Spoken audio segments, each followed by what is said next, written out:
ප්‍රතිවිපාකයට වඩා ඍණ ආදේශන ප්‍රතිවිපාකයේ බලවත් වීම නිසා ඉල්ලුම් ප්‍රමාණය වැඩි කරනවා. මෙතන වෙලා තියෙන මොකක්ද උත්තේ?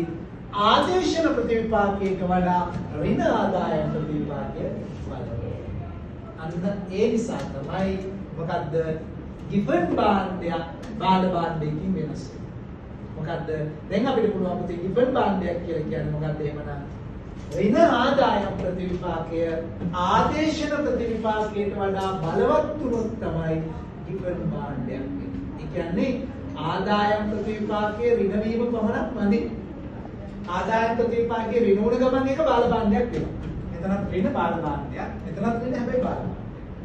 ඒ බාල භාණ්ඩයේ given භාණ්ඩයක් බවට පත් වෙන්න නම් මේ ඍණ ආදායම් ප්‍රතිවිපාකය මොකද්ද වෙන්න ඕනේ?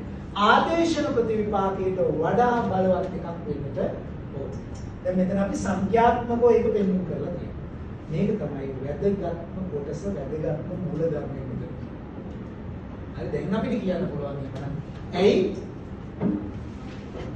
සියලුම බාල භාණ්ඩ given භාණ්ඩ නොවේද කියලා.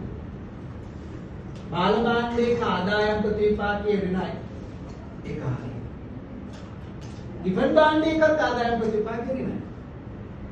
ඒ කියන්නේ දෙක given භාණ්ඩයක බාල භාණ්ඩයක හැබැයි given කියන භාණ්ඩයේ පුතේ ඍණ ආදායම් ප්‍රතිපාකයේ ආදේශන ප්‍රතිපාකයට වඩා බලවත්.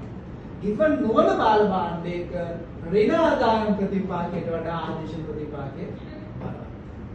ඒ නිසා මෙයා ඉල්ලුම් නීතියට බාල භාණ්ඩ ඉල්ලුම් නීතියට අනුගත වුණාට given භාණ්ඩ ඉල්ලුම් නීතියට අනුගත වෙලා නෑ ඉල්ලුම් නීතිය ප්‍රතික්ෂේප කරනවා. හරි. ඔන්න ඕන් අන්තිම කොටස අපි කතා කරමු. හරි.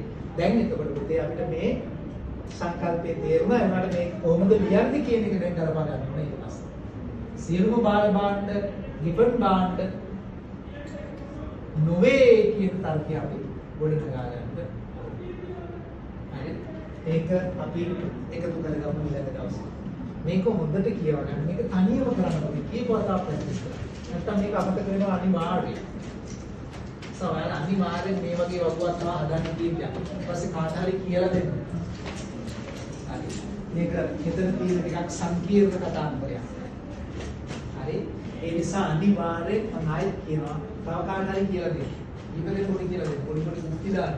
මම දැන් ඉපන් බාල සාමාන්‍ය භාණ්ඩ අතර වෙනස්කම් සම්පූර්ණයෙන්ම සුපිරියර්.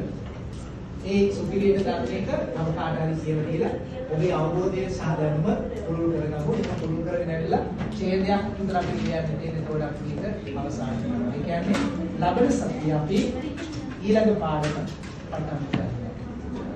මොකද්ද? නිෂ්පාදන න්‍යාය සම්පන්න